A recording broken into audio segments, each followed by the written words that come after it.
Picture this. It's October 23, 2002. The air is thick with tension, but not where you'd expect.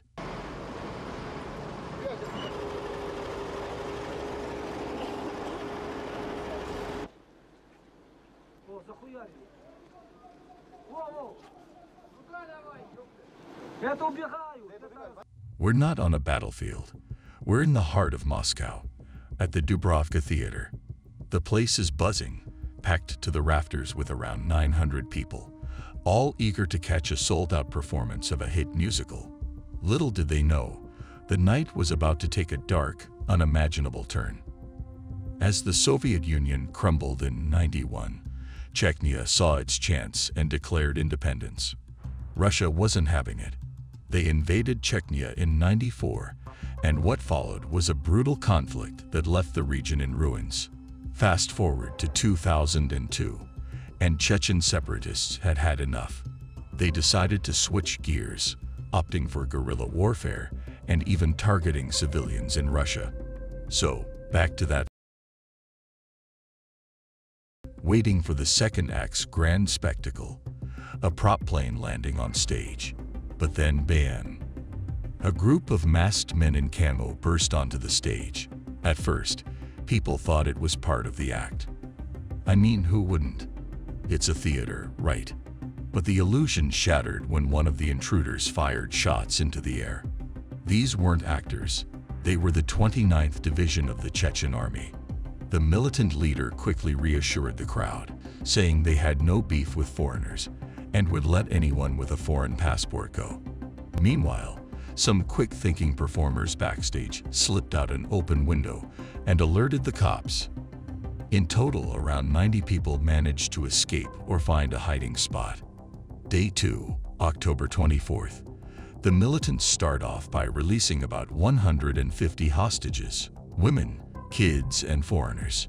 But as the hours tick by, the situation inside the theater goes from bad to worse. The group's leader, Barv, lays down an ultimatum.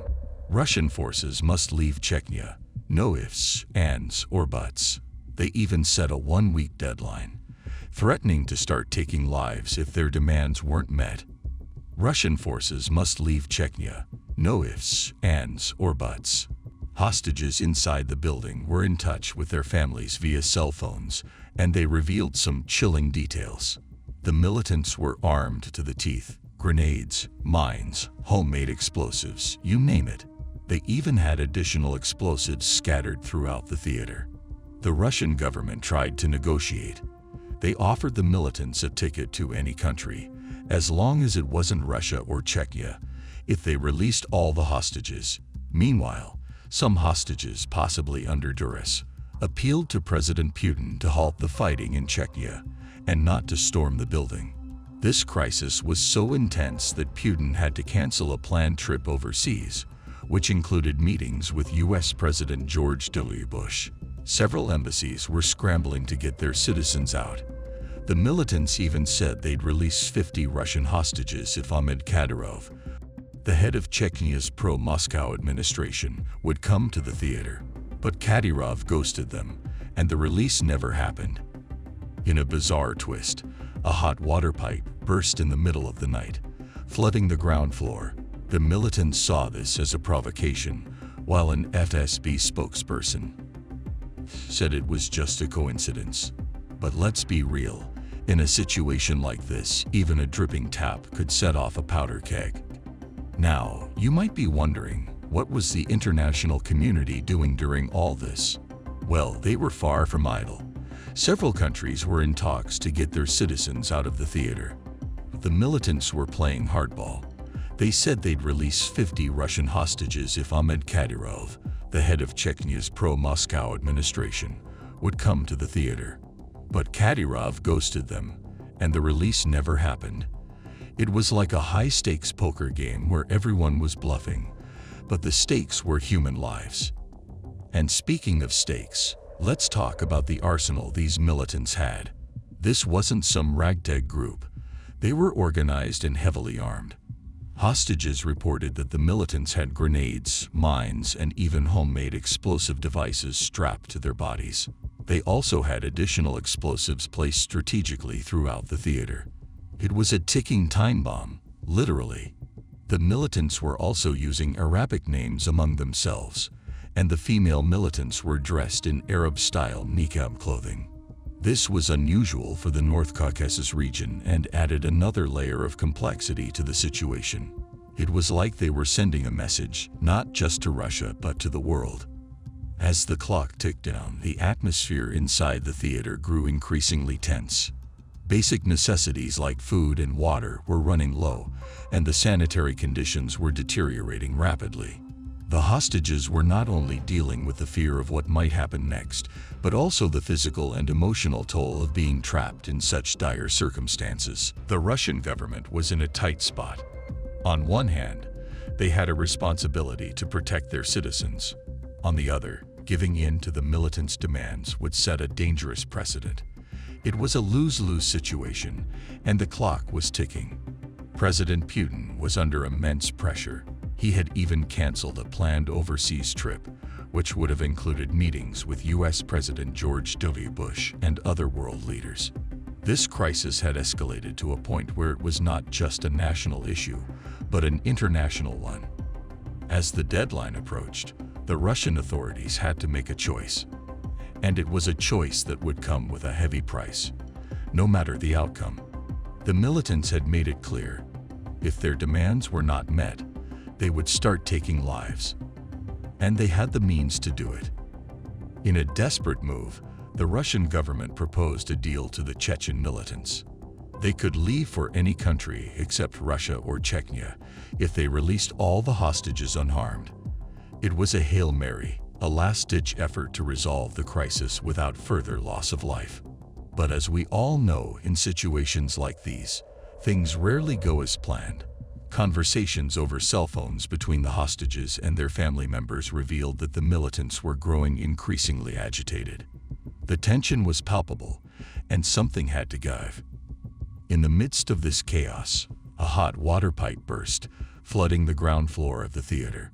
The militants saw this as a provocation, a sign that the Russian authorities were messing with them. An FSB spokesperson claimed it was a mere coincidence, but in a situation as volatile as this, even the smallest incident could have catastrophic consequences. And then, the moment of truth arrived. The deadline was up, and the world held its breath, waiting to see what would happen next.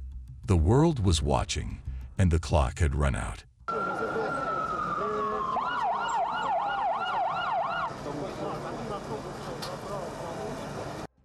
Day 3, October 25th. The militants were getting antsy. They demanded to speak with an official representative of Vladimir Putin. Outside the theater, families of the hostages were making their voices heard, staging anti-war protests in a desperate plea for the safety of their loved ones.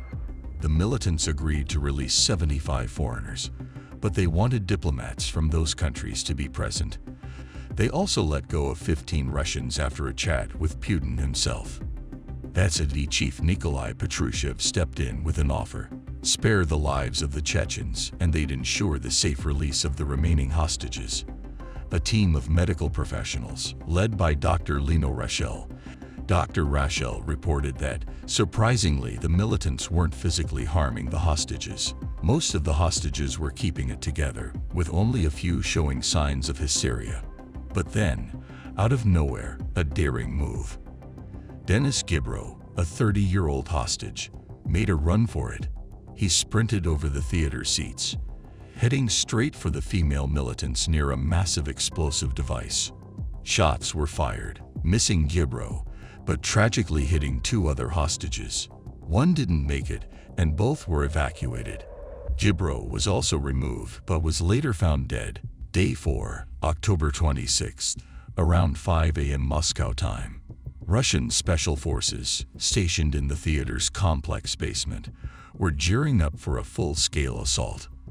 They pumped an unidentified gas into the ventilation system, aiming to incapacitate the militants. This decision was fueled by the increasing fear among the hostages, especially after the elimination of 2 fellow captives. At first, Many thought the gas was just smoke from a fire, but soon it became clear that this was no ordinary gas. It was an aerosol anesthetic, later revealed to be fentanyl-based, a pain-relieving drug 100 times more potent than morphine. Chaos erupted. Some militants, equipped with gas masks, began firing blindly. About half an hour later, the special forces stormed the building. They blasted open the main hall's doors and engaged in a fierce firefight. The gas had done its job. Many of the militants were incapacitated, but the battle wasn't over. For another 30 minutes to an hour, Russian forces continued to engage with any Chechen militants who were still awake in other parts of the building. When the dust settled, the government claimed that all the militants had been eliminated, but the cost was devastating. Rescuers began moving the bodies of the hostages out of the building, placing them in rows in the foyer and even outside the main entrance, exposed to the elements. The final toll was staggering. Possibly as many as 200 audience members lost their lives, primarily due to the narcotic gas.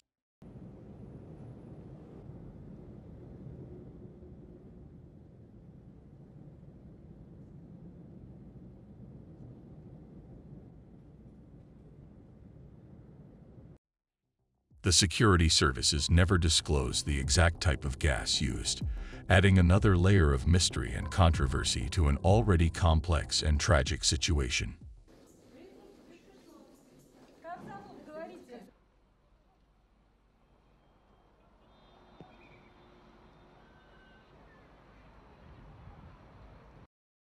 The world was left to grapple with the ethical and moral implications of the Russian government's actions. Could this tragedy have been avoided? And at what cost? This crisis wasn't just a clash of arms. It was a clash of ideologies, a test of wills, and a tragedy that left scars on a nation and the world. What is the value of a human life? And what are we willing to sacrifice to protect it? In the wake of the operation, the medical response was chaotic, to say the least. Doctors and paramedics were in the dark about the exact type of gas used, forcing them to play a dangerous guessing game when administering first aid. This lack of information had devastating consequences, resulting in permanent harm to many of the injured due to incorrect treatment. Ambulances were on standby, and even regular city buses were called in to assist. Medical personnel were prepared for injuries caused by explosions and gunfire, but a chemical substance. The Russian security forces had to justify their use of the potent gas. They argued that a swift and unanticipated attack was the only way to prevent the militants from setting off their explosives. Moscow Mayor Yuri Lushkov praised the special forces, stating that the operation was executed with great skill. He had initially hoped for a negotiated resolution, but emphasized that the final assault became necessary due to reports of hostage casualties. But here's the kicker. Even though more lives were lost at the hands of the security forces than the militants, the Russian government doubled down. They took even more stringent measures in Czechia, leading to accusations of various atrocities. And what was the Chechen response? They continued their campaign of rebel attacks on Russian soil. It was as if the theater crisis had opened a Pandora's box, unleashing a cycle of violence and retribution that seemed to have no end. So, where does that leave us? With a lot of unanswered questions and moral quandaries. The Russian government's actions during the crisis have been the subject of intense scrutiny and debate. Was the use of the gas justified if it saved some lives, costs others? And what about the Chechen militants? Were their actions a desperate cry for attention to their cause, or an unforgivable act of terror? And let's not forget the hostages, the ordinary men and women who found themselves caught in this deadly game of cat and mouse. Their lives were forever changed, and many paid the ultimate price. But even for those who survived, this crisis serves as a stark reminder of the complexities and ethical dilemmas inherent in any conflict. It's not just a black and white narrative of good versus evil. It's a murky, complicated web of choices and consequences, and it raises questions that go beyond the immediate crisis. What are the long-term effects of such a traumatic event on a society? How do governments make impossible decisions in the face of life and death? And perhaps most hauntingly, how do we, as a global community, grapple with the ethical implications of such actions? So, as we reflect on this harrowing event, we're left to ponder these unsettling questions. Questions that don't have easy answers, but are crucial to consider as we navigate the treacherous waters of global politics and human conflict.